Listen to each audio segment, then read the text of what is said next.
Hello friends, to change the oil in the gearbox, we just need to drain the fluid and spin the paddon to replace the filter. There is a nut on the donut that needs to be unscrewed and the oil drained. To find this nut, we need to twist the donut with screwdriver.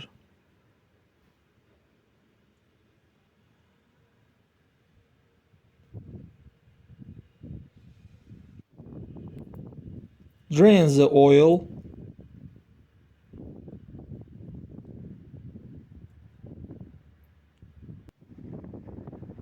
and pour 8 liters of oil.